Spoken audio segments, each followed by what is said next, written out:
وہ انفارمرز کی سیریز مسلم ان سب کانٹیننٹ میں خوش آمدید۔ اس ویڈیو میں آج ہم جانیں گے خلافت امیہ کے بعد ہندوستان میں عباسیوں نے کیا کردار ادا کیا، سبکتگین نے کیسے ایک غلام سے بادشاہ تک کا سفر طے کیا، سلطان محمود غزنوی نے ہندوستان میں کتنی فتوحات کی۔ دوستو، ویڈیو شروع کرنے سے پہلے آپ سے درخواست ہے کہ چینل کو سبسکرائب کریں اور بیل آئیکن کو پریس کر دیں تاکہ آنے والی ویڈیوز آپ تک پہنچتی رہیں۔ دوستو، خلافت امیہ نے جب عباسیوں سے شکست کھائی تو ان کا آخری خلیفہ عبد الرحمن اندلس بھاگ نکلا۔ وہاں اس نے چند سال حکومت کی جو کہ اس کی وفات کے بعد خانہ جنگی کی وجہ سے ختم ہو گئی اور وہاں صلیبیوں کی حکومت آ گئی۔ دوسری جانب عباسیوں نے پہلے تو خلافت کو مضبوط اور مستحکم کرنے کے لیے اندر کی بغاوتوں کو کچلا، اسی میں بہت سے سال جذب ہو گئے۔ اسی دور میں ہندوستان میں واحد مسلم حکمران جو کہ ہندو حکمرانوں کی کٹھ پتلی تھا، جس نے اسلام کا ایک نیا فرقہ کرامتی فرقہ بنا دیا تھا۔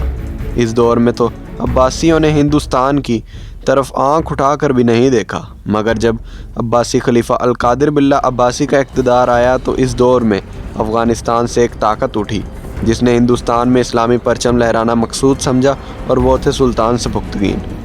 دوستو، سلطان سبکتگین کے بارے میں جان لیتے ہیں۔ یہیں سے کچھ عرصہ پیچھے چلیں تو ایک نوجوان جو کہ جنگلوں میں بھٹکتا ہوا نظر آئے گا۔ وہ کوئی عام شخص نہیں بلکہ نوشیروان عادل کی نسل کا ایک چراغ تھا جو کہ اپنی قسمت کو کوستا ہوا در بدر بھٹک رہا تھا۔ جنگل میں جہاں سے وہ گزر رہا تھا وہاں ایک قبیلہ آباد تھا۔ مختصر یہ کہ اس قبیلہ کی ایک خاتون اسے پسند آ گئی۔ اس نے تگ و دو کے بعد اس سے شادی بھی کر لی اور اسی قبیلے کا ہو کر رہ گیا۔ ایک برس بعد اس کے گھر بیٹا پیدا ہوا۔ اس کو بنیادی تعلیم تو گھر پر دی گئی، اب اس کی باقی تعلیم اور تربیت سپاہ گیری کے لیے وہ اپنی بیوی اور بچے کے ساتھ سفر پر نکلا۔ وہ ایک قافلے میں شامل تھے۔ راستے میں قافلہ لٹ گیا، بچے کا والد اور والدہ قتل کر دیے گئے اور بچہ قیدی بنا لیا گیا۔ چند دن بعد اس بچے کو باقی بچوں کے ساتھ ایک بازار میں لا کر فروخت کیا جا رہا تھا۔ اسی شہر کا بادشاہ الپتگین جو کہ اس وقت بازار میں موجود تھا، اس کی نظر اس بچے پر پڑی۔ اسے اس کی آنکھوں میں معصومیت اور صبر نظر آیا۔ اس نے اس کے مالک سے اسے خرید لیا اور ساتھ لے گیا۔ محل میں اس کی تعلیم اور تربیت کی اور اسے فن سپاہ گیری بھی سکھائی۔ الپتگین کی موت کے بعد اس کا بیٹا ابو اسحاق حکمران بنا، جو صرف 4 ماہ گزرے تھے کہ ابو اسحاق سخت علیل ہوا اور پھر دنیا سے رخصت ہوا۔ یہ دیکھتے ہوئے وہی بچہ جو کہ اب جوان ہو چکا تھا اقتدار پر براجمان ہوا اور سلطان سبکتگین کے نام سے مشہور ہوا۔ سلطان نے تمام تر سلطنت میں بغاوتیں کچلنے میں کامیابی حاصل کی۔ اب سبکتگین نے سلطنت کو مستحکم کر لیا تھا، لیکن ہندوستان کے راجہ جے پال کا خیال تھا کہ غزنی کا سلطان سبکتگین ابھی کمزور ہے اور نہ تجربے گار ہے۔ یہ سوچ کر اس نے غزنی پر چڑھائی کر دی، لیکن اسے شکست ہوئی۔ اب سلطان سبکتگین نے طے کر لیا تھا کہ وہ ہندوستان میں جا کر جے پال کو شکست دے گا اور ہندوستان پر اسلام کا پرچم لہرائے گا۔